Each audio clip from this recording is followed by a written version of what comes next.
ආසියාතික සමාජයේ දේශපාලනය වෙනස්. යුරෝපයේ දේශපාලනය වෙනස්.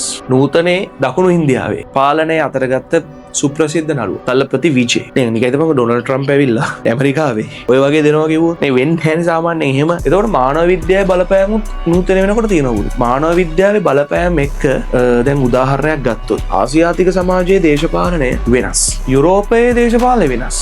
අපි දකින්නේ ඩොනල්ඩ් ට්‍රම්ප් මැතිවරණ වේදිකාවලට ඇවිල්ලා මිනිස්සුන්ට අමුතු දැන් දකුණු ආසියාවේ වෙන ආසියාතික රටවල් වල වෙන මැතිවරණ පොරොන්දු වගේ නෙවෙයි. ඒ ඇමරිකානු සමාජයේ යුරෝපා සමාජයේ වගේ රටවල් වල මැතිවරණ පොරොන්දු. ඉතින් කලාපෙන් කලාපයට මිනිස්සුන්ගේ හැඩගැසීමත් එක්ක ඉල්ලීම් පවා දේශපාලකයාගේ කතන්දර පවා වෙනස්.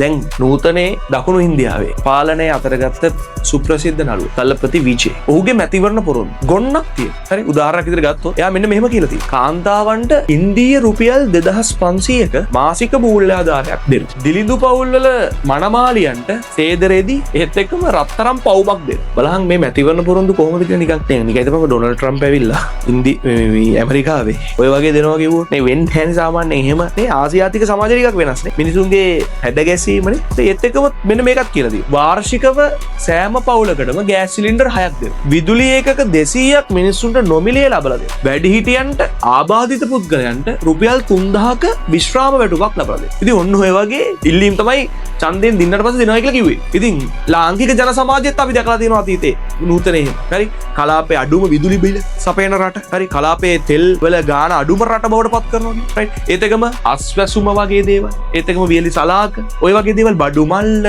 එක දීමනා නේද?